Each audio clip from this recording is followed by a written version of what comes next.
Hi there, this is Jen, and thank you for joining me today. Today's video is going to be a follow-up to last Monday's video where I had created a card using a sketch from Kendra's card challenge number 9, and the sketch was number 15. I will talk a little bit about the card challenge during this video. As well, I will leave links below so that you can check out Kendra's channel, which she goes into great detail about how to assemble and put all of the cards together. But again, I did sketch 15 last week, and so this video is going to be 1 through 14. I am using the paper pad called Bliss from My Mind's Eye. And so basically the challenge is creating 15 cards out of 6x6 papers, single-sided or double-sided. I prefer to use double because it gives you more options as far as the amount or the different patterns of paper that you have. But you'll see I put up kind of little templates of the cut files. So the cut files are A through D, and then there are 15 sketches. And so you'll see in the left-hand corner, this is the card that I am making first. And this first one I put together, and then the rest of them I kind of just show the papers and then I put them together off screen just so that I'm not taking up time adding adhesive and doing all of that, so it goes by a little bit quicker.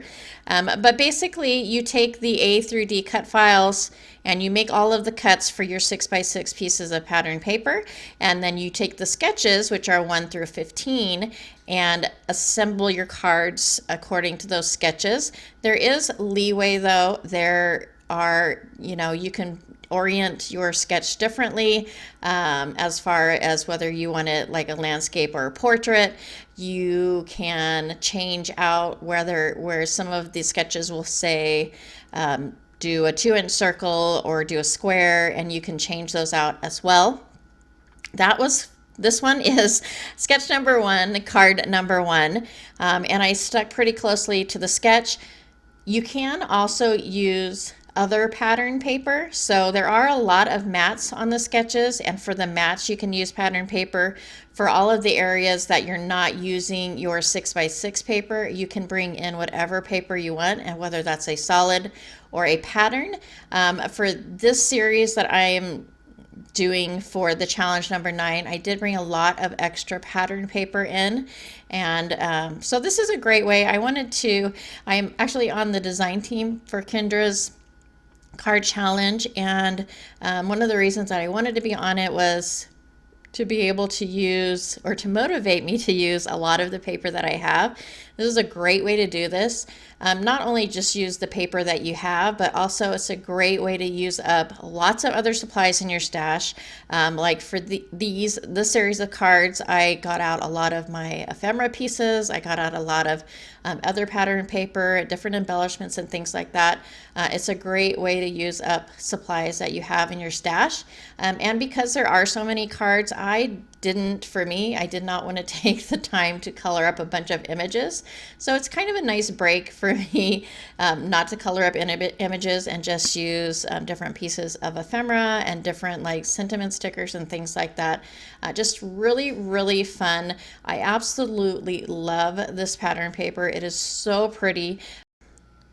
And if there are any advice that I would give anybody that's doing this challenge, it is to pick a paper that you like, if not love, because 15 cards is a lot of cards to make, whether you do that in a short period of time or kind of spread it out. The challenge runs from January 1st to March 31st.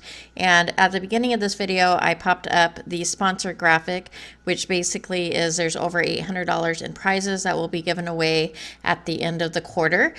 To be able to enter into that giveaway, all you have to do is create your cards and then post them in the challenge Facebook group. I will leave the link for that below. So that is all you have to do to be entered. The drawing is a random draw. It is not judged or anything like that. You can enter as many times as you want within that 3-month period, and there is a challenge every quarter. And again, this is challenge number 9. So as I go through my cards here, you'll see that between the each sketch that I have done, I have popped up a little graphic that basically shows the 2 cut files as well as the card sketch. So for this next one, this is sketch 6, I believe. And so you're going to use cut files A, B, and C, and these arrows just show you where those are going to go on that card sketch.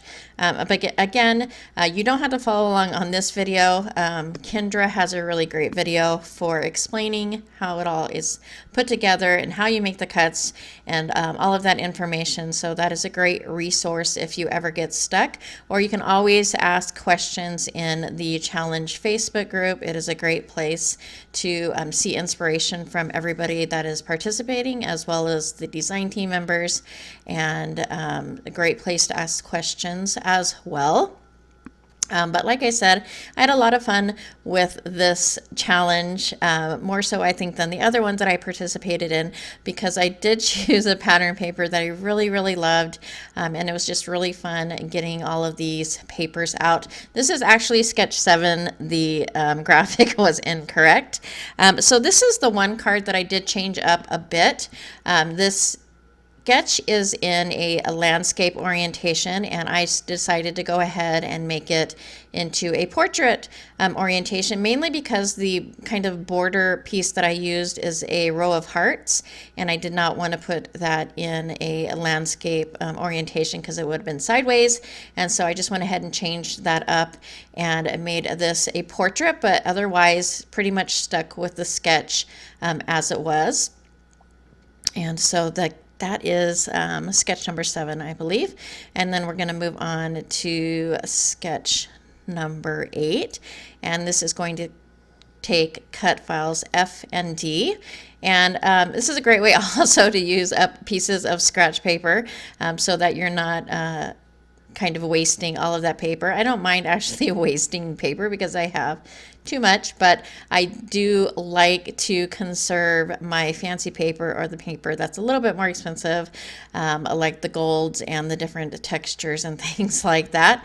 For this card, I actually added a little bit of splatter, so I'm using some gold watercolor, and I went ahead and added that to this card.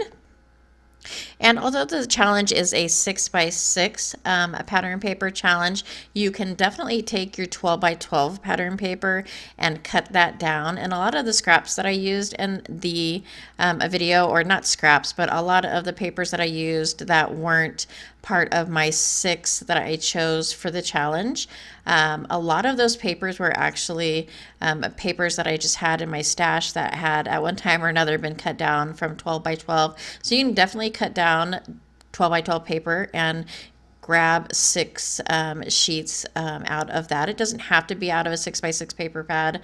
It just has to be a 6x6 size when you start out, because that's what all of the measurements are based on. So it is a good way to not only use 6x6 paper, but also your 12x12 paper, or even other sizes, as long as it gets cut down to a 6x6. So just another a thought.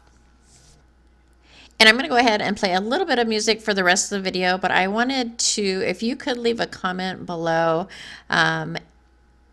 letting me know if you like this format for the card challenge, or if you just want me to show the completed card and not kind of show how the papers are laid out.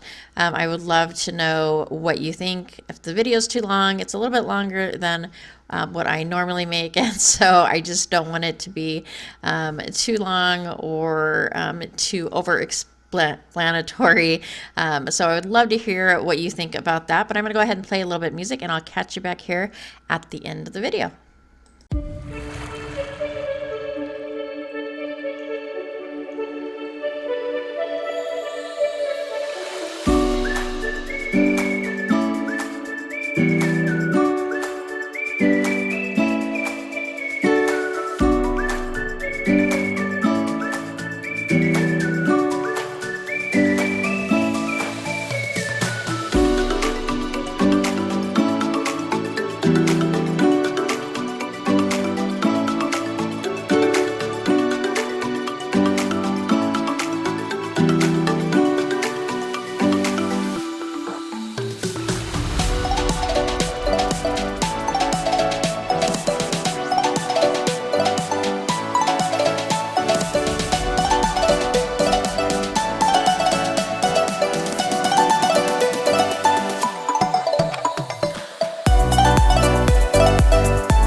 for this sketch number 14, I went ahead and I created my own embellishment, and basically all I did was I used a kind of a frilly heart die cut, and cut out 2 pieces of pattern paper and put some foam in between them and stacked those.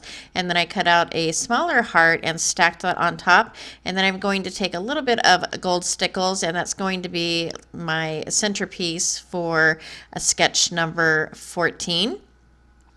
And so I went ahead and this one I was going to use one of these sticker sentiments, and then I just decided that maybe later I will go ahead and add that to the inside of the card. But for now I went ahead and left this without a sentiment on the front. So I'm just going to take a little bit of liquid glue and glue that heart down, and then I grabbed these stickers out of my stash, one of those Tuesday morning items from Heidi Swap, I believe these are from, and I added that cute little bow, and that's going to finish off 14. And then sketch 15 I don't go through because that's a sketch that I did a video on.